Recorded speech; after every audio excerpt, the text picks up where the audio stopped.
August 25th, King Louis IX, King of France, Confessor, and Apostle of Charity. This remarkable man was born on the 25th of April in the year 1214 near Paris, France. When his grandfather, King Philip II of France, passed away, his son, Prince Louis the Lion, became King Louis VIII. His wife became Queen Blanche. Their son, now Prince Louis, was only 9 years old. 3 years later, Louis's father died, and the boy was crowned King Louis IX. Because of his young age, the Queen Mother, Blanche, took over the reins of the government. A great woman in her own right, she made sure her son would be prepared for his life as king. Queen Blanche took her Catholic faith very seriously. She was rigid and determined in teaching her son the faith, and managed still to instill genuine piety and a deep sense of devotion in him. She was quoted as having told her son, "I love you, my dear son, as much as any mother can love her child, but I would rather see you dead at my feet than that you should commit a mortal sin." At the age of 21, Louis took charge of the government. His mother's influence in his life was apparent because there was a force within Louis that made him strive to rule justly and to attain sanctity. King Louis had pronounced affinity for the sick and the poor of his kingdom. He treated the downtrodden with compassion, understanding, and humility that was unheard of in a king. Every day, King Louis IX would have 3 special guests called in from among the poor to have dinner with him. Since there were always crowds of poor and hungry outside the palace, he would try to have as many of them fed as was possible.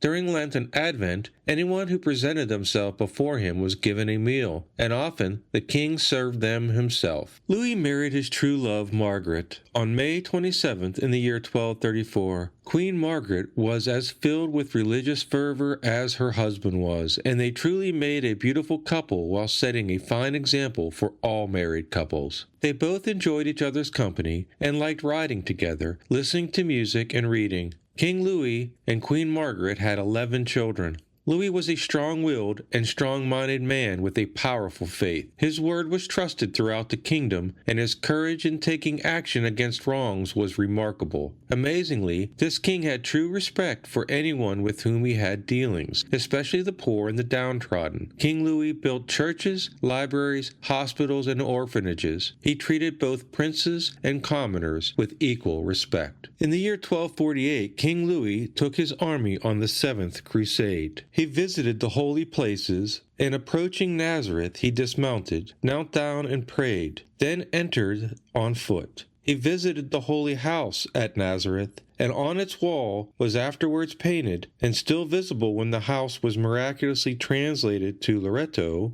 a fresco depicting him offering his manacles to the Mother of God. Wherever he was, at home with his many children, facing the infidel armies, in victory or in defeat, on a bed of sickness or as a captive in chains, King Louis showed himself ever the same, the first, the best, and the bravest of the Christian knights. Unfortunately, the Crusade of 1248 proved to be a disaster, and the king was captured by the Muslims. After an absence of 6 years, he was successfully ransomed and returned home. After his beloved mother died in the year 1270, he sought redemption for his first failure and embarked on another crusade. However, it was summer in northern Africa, and dysentery and typhoid swept through the dirty camps. King Louis IX died while lying on a bed of ashes, saying the name of the city he had not relieved, Jerusalem, Jerusalem.